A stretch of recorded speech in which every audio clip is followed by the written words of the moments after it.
Hi, and welcome to the Goblins Pocket. I'm Ian, I'm Monica. and Monica's got a new I microphone. do.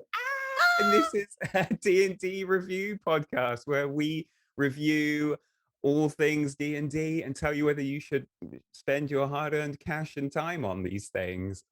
Monica, talk to us with your lovely new microphone. Can you hear my voice without barely any echo? It's incredible. It's amazing. Uh, Revolutionary. what are we doing this week? This week, we're reviewing what some would say is the fundamental piece to any player or DM in order to run a campaign, in order to play, in order to make a character. It is, drum roll, the Player's Handbook. Oh, Woo! it's not Matt Mercer. We're just going to review Well, Matt Mercer. God, just No. Matt Mercer Oh, as a we've done it. person, a god, one of us. No, No, we're reviewing the Player's Handbook. the Some would Players say more Handbook. fundamental than Matt Mercer. So. Now, before any of you switch off, because I imagine a lot of you already have a Player's Handbook if you're listening to this podcast. However, we're going to point out some things that you might not be aware of, and we're going to just talk a little bit about onboarding friends and family and whether you even need a Player's Handbook or they need a Player's Handbook in order to do that. Yeah, Indeed. take it away. Indeed. Oh, Well, hang on. Well, well, maybe I should start maybe you because should, because you have I just recently found found out. out something shocking. I know Monica doesn't own a Player's Handbook. I do not. I have Um, never owned a Player's Handbook. It's not I've that I got. had one and then set it accidentally on fire. I've never had a Player's Handbook. I Look at do have that. a Player's And Handbook. look at those post-its. Look I at those know. tags. So, for those of you listening to this in podcast form, I've just whipped out my Player's Handbook, which is riddled with pieces of paper and post-it notes, and yeah, they just break it into classes, backgrounds, equipment, things you need in the moment. Anyway, Ian is such a well-organized man. It's impressive. it's the DM life. It's You've got to have that you've got to DM have life. tabs. Yeah, I know, right? So the Player's Handbook, right? So the Player's Handbook was released in 2014, and when we say Player's Handbook, we're talking about the 5th edition Player's Handbook. That's the Indeed. current handbook. If anybody out there is thinking about getting into D&D and they're going online and they're looking for Player's Handbook and they're seeing 3.5 edition, 4 edition handbook, and all these different handbooks, is 5th edition that we're going to be talking about, and that's the book that you want. Yeah, 2014, I think 2008 was when 4th edition came out. So there's a lot of talk about when 6th edition coming, but we won't talk about that at the moment. And yeah, so I bought my Player's Handbook not straight away. It wasn't immediate. I went and played a session in person first. Didn't have Did a you Player's scrounge off of Handbook. somebody else? Was that? Yeah, a little bit for the spells and things like that at the table. Yeah, we just kind of passed one around to begin with. Yeah. The DM was very knowledgeable. He was a veteran player, so it just instilled us with a lot of information. The Player's Handbook is, I would still say, fundamental for a lot, but there are alternatives. So for someone who has never opened a Player's Handbook, give us a rundown. What kind of stuff can you find in it? Okay, well, the stuff that I remember is your basic classes, races, and like equipment and that kind of thing. Basically, all you need to start your character. But there's a lot more in here. There's like it's the rule book. The Player's Handbook is the rule book. It's how to do combat. It's how to it's everything. It's religions. It's everything you need as a player to play is in there. If you have ever looked at the books that are available for D&D and seen that there are obscene amounts of them, these are all additives that accompany the Player's Handbook or the Dungeon Master's Handbook. Generally, like I would say the Player's Handbook is, if you ever as a player have a question of, can I don't know, jump 20 feet? The Player's Handbook is the thing that will have an answer for you, or it will tell you how to solve that problem. So generally it has all the information that you need to play, to role play, to play in combat, as you say, all the basic stuff. Like, extra flavors, as you say, is often with additives and extra volumes, but the basic questions of, but can I? The Player's Handbook is your friend. Well, this is it. I would say for the years I've been playing, I now don't use the Player's Handbook very much, but in the first year or so, I used it a lot. And if you ever need refreshers, or even just to fill in some gaps or of like knowledge gaps, then the Player's Handbook is probably where you're going to pick up that Mm-hmm. knowledge. So I guess that kind of brings us on to our question: can you live without it? You're asking a Monica, person. Yes. how have you lived without a Player's how Handbook? how indeed. Well, first of all, I should say I don't not have a player's handbook because I think it is a waste of time and money and Mm. energy and space. That's absolutely not it. I haven't had a stable place that I call home in over 3 years, and I have started playing D&D more seriously after kind of starting this weird transition life in the middle of places and countries. So now that I'm kind of building my home and my office, and you will see start appearing behind me like a Sims house slowly, a player's handbook may well be part of it for sure. I haven't had it because, as you may know, there is a free version online that you can have access to, a free PDF published by Wizards of the Coast that has like the bare bones information in it, like the Mm. basics that you need in order to create your character, in order to like play a little bit. It doesn't have, I think it has less than half the pages, or around half the amount of pages Yeah, that the I think official one I has. think you've nailed it there. It's got the rules, it just doesn't have as much of the content. I think there's only a few classes in there, Yes. and the spells that are in that are specific to those classes. Yes. I think there's a few races in there. It doesn't have everything, but like you said, you, you can If get by with it. Yeah, you can problem solve, you can get by. You And can then learn to play Dungeons and Dragons with it, absolutely. definitely. Then there is the other thing, which is a thing that most of us as new players and even you have encountered, which is if you generally start playing with more experienced D&D players, especially a dungeon master that has, DM'd a few sessions, they will have a reference player's handbook. So generally in an in-person session, you will be able to access a physical copy from one of your friends, and that will be able to help you in game to, solve whatever issues that you may have. So generally there is at least 1 or 2 copies going around in a party. So I've never had to own one in a physical game because there were at least 1 or 2 copies on the table at a time. Um, I have purchased the D&D Beyond version of the Player's Handbook Interesting. because my kind of enjoyment out of role play came first and foremost from creating these fun characters that I could inhabit. And the free version of D&D Beyond has the free version, free PDF versions of races and classes, et cetera, which is quite limited. If you buy the D&D Beyond, the full pack of D&D Beyond, you have access to all the spells that you mentioned, all the subclasses that you mentioned. And I thought that would be a worthwhile investment while I didn't have a physical space for a book. I could have kind of like the fun that goes with it in creating a character and accessing the subclasses of the player's handbook. That said, do I think that a reference book is necessary in a party? Yes, I do. Mm. I think that if the physical version gives you, or the full version at least, gives you access to much more in-depth rules, much more in-depth. Also inspiration, because you will figure out quite quickly that for me D&D is a lot about inspiration and being inspired to create something fun, either with your characters or the campaign. And the player's handbook definitely gives you some inspiration in terms of what you could do with your character, things that Yeah. maybe you wouldn't even have thought of. So No, I most recently played a bard of the College of Creation, mhm, and one of the things they can do is they can basically create items, non-magical items, just out of thin air, mhm, effectively. And like I said, I've been playing for years. I barely use the player's handbook, and for these most recent sessions, I found myself revisiting that equipment section and just being like, right, I could make a shield, I could make this rope, I could make a ladder, I could make any of these things, and just all these different ideas of things that are available that are non-magical in the player's handbook. So even now, I still find myself using this book.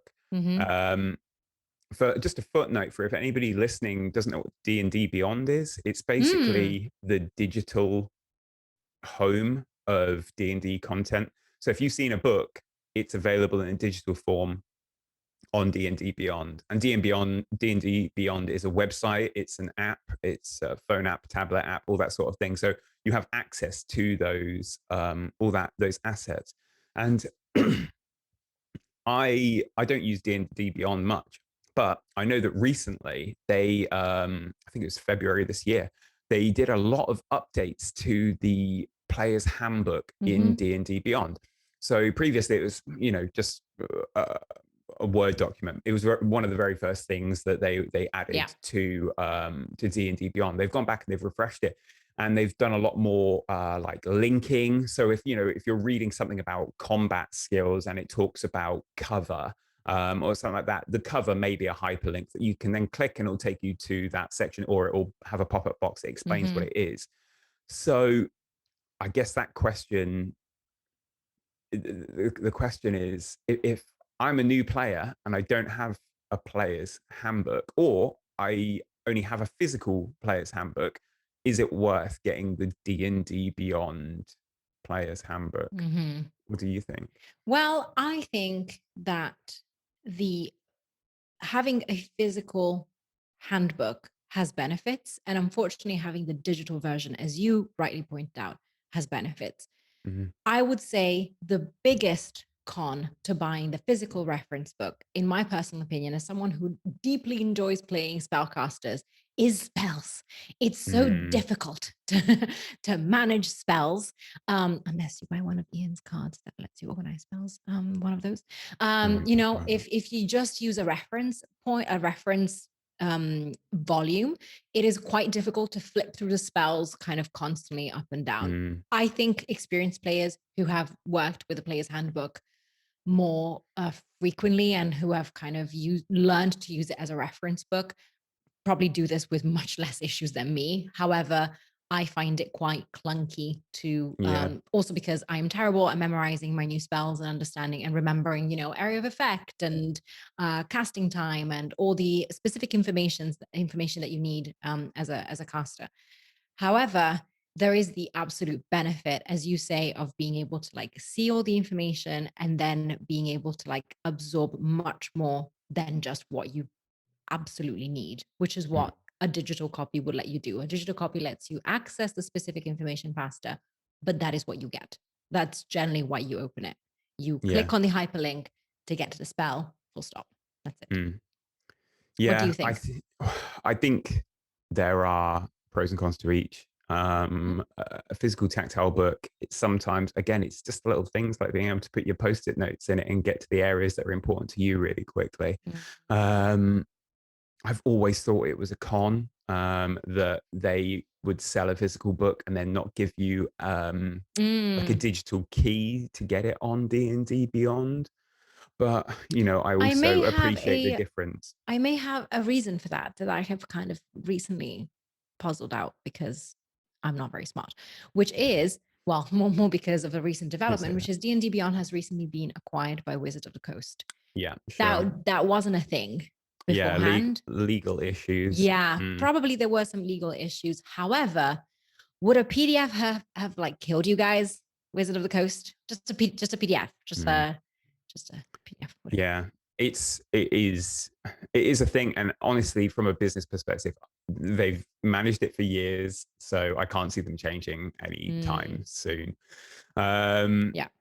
yeah, so um, I yeah, so D&D Beyond, I really like this idea of being able to search for things quickly. The search Mm-hmm. feature, again, they've made improvements to the search feature, and they're always updating. And that's the thing about a digital product, is they can continually update it. Yeah.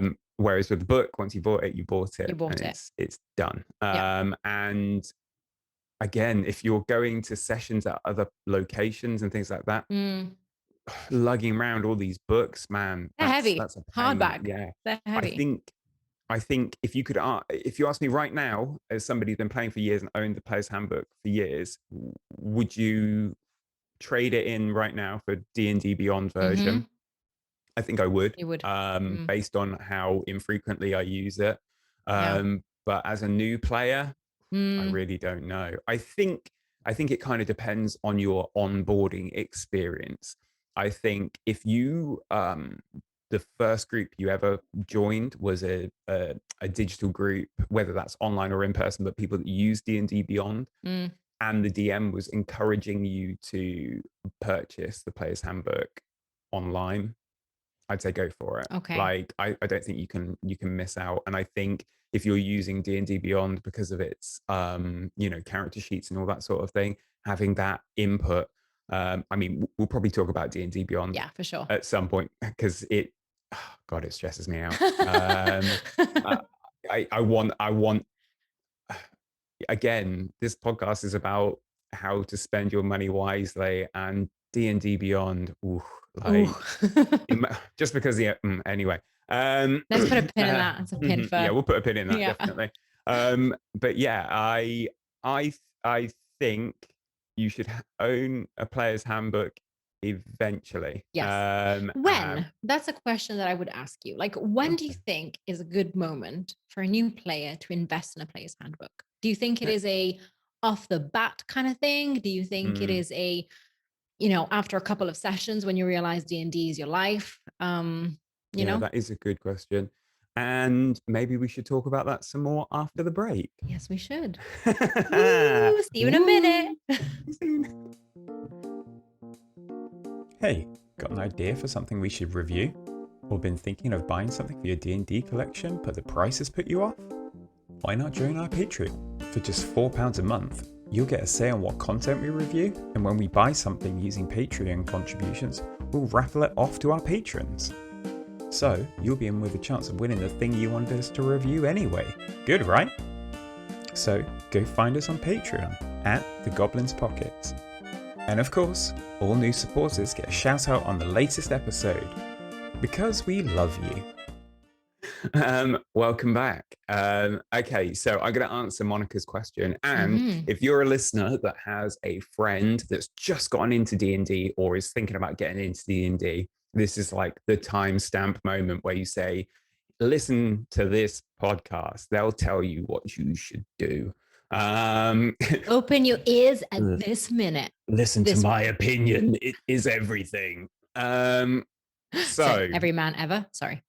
when should you buy a player's handbook? Right, so we've already established I think you should buy a player's handbook in one form or another. I think it's integral, but if you haven't played a session yet, don't buy a player's handbook.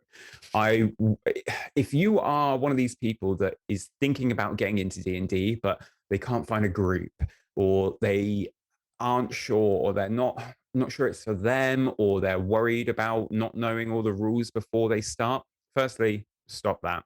You're going to be fine. Just turn up to a table with somebody who knows what they're doing and they'll show you. And if nobody knows what they're doing, I would probably advise something like a starter kit anyway. But Yes. in that starter kit, that comes with a basic rule set anyway. However, the free like Dungeons and Dragons free rules book, which is available on their website, we'll put a link in the description. Yes. It's 180 pages. It's a lot of pages. A PDF. And because it's a PDF, you can search it. So if you've got it on a laptop or a tablet that you're taking with you, you can just search magic missile for a spell and it will take you there. So it's almost better than the physical handbook in that respect. Anyway, get that and see how you get on. Like, if you are playing a class that is covered in that book, brilliant. Like, I think it's if you're playing, I think it is equivalent to the Lost Mines of Fandelver, that like starter Yes. set that came up. So all of the classes and stuff are in that. So if you're playing something like the Lost Mines, just use the free rules. And if it gets to a point where, like, maybe you work in an office and you've decided to print off this 180 page, hopefully front and back, so it's only 90 pages. But if you do that, fair Big play. trees. That's great. But I would just keep a digital copy of it. If you are reading up to learn the rules prior to your first session, this has got them all in it. This is all you need.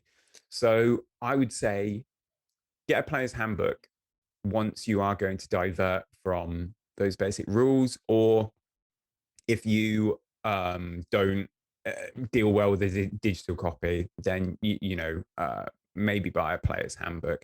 Again, nice things about digital things is they're more accessible. You can zoom in if you've got sight issues. I imagine you can make them read themselves out loud, and that's all completely free.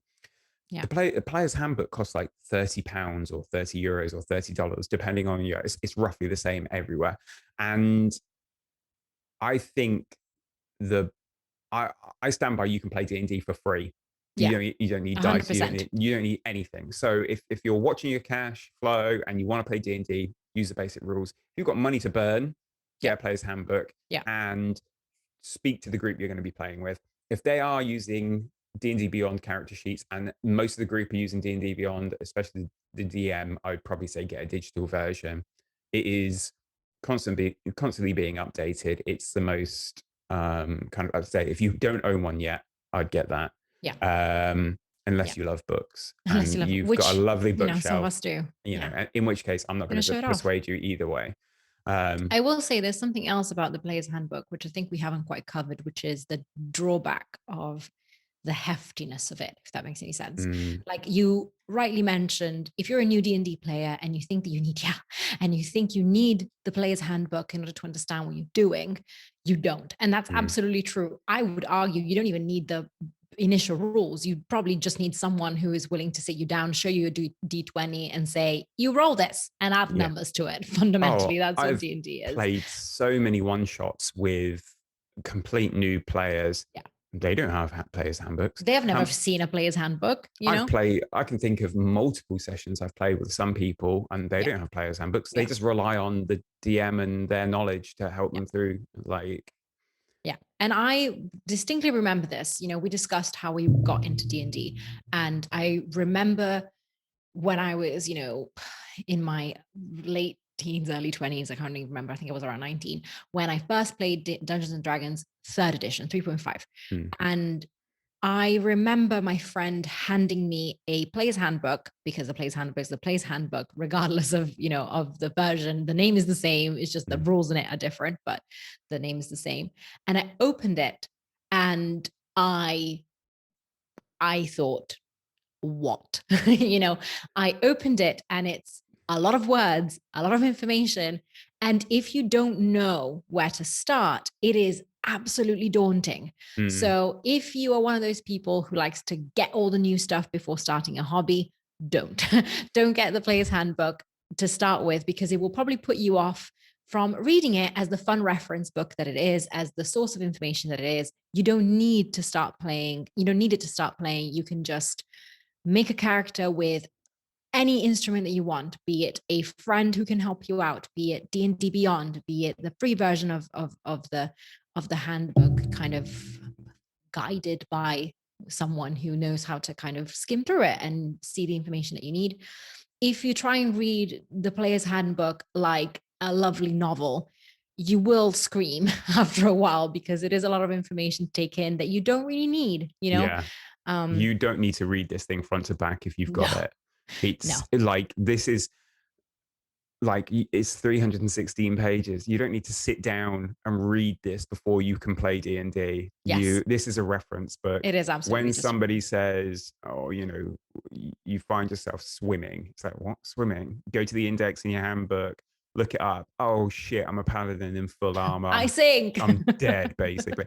But it will tell you that stuff. It's a reference book. There are some interesting stuff, and if you are, you've got the time and you're super interested, you can just sit and read it, and you'll learn things that you never knew. But yeah, this leads me to a question for you, because actually I've seen you use the Player's Handbook in a beautiful way, which is through your Instagram, the DM next door.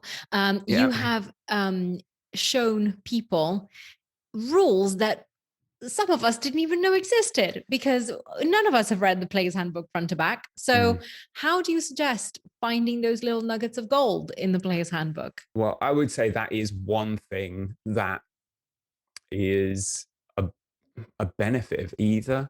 But I think for the most part, when I find those rules and then I share them with the communities that, I'm in, it's usually because I'm listening to a podcast or watching a show or something, and the DM does something and I go, that's not right. Or that doesn't sound like what I know the rules are. So I'll go and I'll flick through and I'll find a section and I'll either confirm what I thought I knew or what that person knows. If you only listen to Critical Role, don't worry about it. Everything's correct. But they don't get anything wrong. But if you listen to other podcasts like actual plays, then yeah, don't.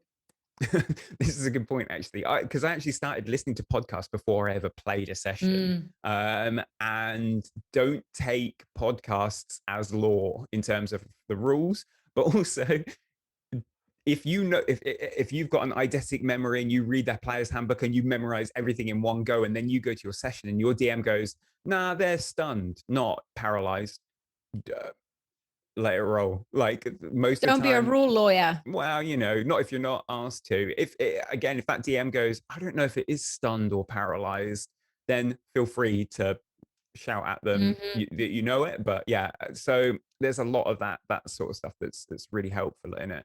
I've kind of gone off on a tangent. No, So it's fine. yeah, I know the feeling. I would like to finish on like one mm, happy thing, which is, what is the biggest joy that the physical player's handbook has given you? Like that thing that you would say, this was a good thing. I think as a new player, the thing that I got off on most is the artwork. Oh, we haven't even spoken about it. Like, we are horrible people. If you struggle even slightly to imagine what a paladin looks like or what a wizard looks like or anything like that, the free rules is a black and white text-based thing. The player's handbook is beautiful. Like the artwork in it is, I'm just flicking through now. It really, really does help put you in that mode and understand. And it's very stylized and it's very high fantasy. So if you're playing in a campaign that isn't, then just bear that in mind. But yeah, it looks great. So for me personally, I'm a very visual person. I take things in visually. The Player's Handbook is a visual aid to help get me in that zone. Yes. What about you? I know you've only got the digital one. How is the artwork in the digital version? It's similar, but it's nowhere near as satisfying. Like the physical book, and the physical book that I've browsed through at sessions, it transports you to a different world. Like especially at the beginning, where I would say one of the biggest hurdles as a new player is role play. It's like putting yourself in the mindset of, I'm a paladin. What do I look like? What do people feel when they see me? Or how do I act? It's really difficult to envision. And having a player's handbook that gives you those resources, that gives you that inspiration, can be really wonderful, because yes, you may end up playing the standard rogue that is stabby in the dark and kind of hooded, and you might play the paladin who is super good and in full armor and always smiles and helps grannies cross the road. However, it is a starting point, and it is a beautiful starting point to expand on Dungeons and Dragons. The weirdness of D&D comes later, and you can take that inspiration that the player's handbook gives you and roll with it, but you need it to start with, for sure. So I would say the physical copy outweighs the digital one, for sure, in my opinion. Okay, that's a good point. And again, if you are a new person, somebody new to D&D listening to this, one last thing I would say is this book came out in 2014. The previous edition came out in 2008. So there's a 6-year gap. We're currently we're 8 years into 5th edition. And there's a lot of talk about, is 6th edition going to come out? Is 5.5 going to come out? All those kinds of things. I personally think they're going to take they're just going to keep adding on to it. I think this beast is just going to get huge, bigger and bigger. If anything comes out, it'll be an accompaniment to this. I know there's a lot of player books that are coming out that literally just add to this. I personally, if you are new, I would probably say get the digital one. I think I would hope that Wizards would honor that if they then step up to a 5.5 handbook, or I don't think they will go to 6 anytime soon. But I think I would if you're worried about wasting your money, I would probably get the digital, because I wouldn't be surprised if they just update it to the next one. I mean, I might be talking shit, but yeah, it's that sort of thing is a bit worrying. So don't rush out and buy every book in that respect. Speak to friends, speak to other players, speak to your DM, see what's going on, and yeah, make your own decisions fundamentally. But that's just 100%. our opinion. It is. Yeah, It is. great. Should we do our Should we D20? should we rate it? Yeah, I guess rate so. it? I don't have a D20 out. I'm a Well, terrible person. you just need to pick a number out from 1 to 20. No, don't. Oh, sparkly. I got one. I got a sparkly one. There you go. See? How would I rate the Player's Handbook out of 20? I mean, I'm gonna say 15. It's fantastic. It's almost a necessity. It's not quite a necessity, but I'm talking about it in terms of, it's not quite a 20 because of the divide you've got between the digital and the physical. I feel like they should be one in the same. I completely understand why they're not. These businesses have got to run, these different corporations, that sort of thing. In this day and age, when there are so many other source books, it's also this fact of, it's just another fucking book I've got to buy. Like, there's so many books. Like, I want a compendium with all of it in, and that doesn't exist. So that's why it's not perfect, but it is good. It is, it was really helpful. Yeah. For me, a 15 is pretty. I would also have given it a 14. I would Okay. say I can't find it on my dice because it's too sparkly. There it is. That's a 14. A 14. Because I a little bit less than you, just because I have never owned it, so I don't know the joys of having a physical book. The online version, it's okay. It's you say it's necessary. However, I felt compelled to buy it because of the necessity, not necessarily the joy of it, like I would have with other things that we might discuss on this podcast. Yeah, so interesting. We will see if and when I'll get a physical copy. Maybe my score will change, but for now, a 14 is, I think, my feeling. Okay, well, I guess that brings us to the end of the show. And the last thing we just need to do is just give a shout out to our new patron. So take it away, Monica. Yes, a shout out to Amy Jordan, for following us and for supporting us on Patreon. You're the best. And thank you to all of you who are supporting us and who are watching us or listening to us. We do this to bring you some, useful information and a fun listen on your drive, your, I don't know, chore day. I don't know, whenever you listen to us. Go and like us and subscribe and follow us and all that sort of thing. The details are all in the description or at the end of this video. At the Goblins Pockets on everything. At gmail.com, the Goblins Pockets. The Goblins Pockets on Instagram, Patreon, you know where to find us. And email us if you have anything that you want us to review, if you have any ideas, if you want us to just take your opinion into consideration, just email us at thegoblinspockets@gmail.com. We love to hear from you guys. Right. We'll see you next week then, guys. See you next time, guys. Bye. Bye.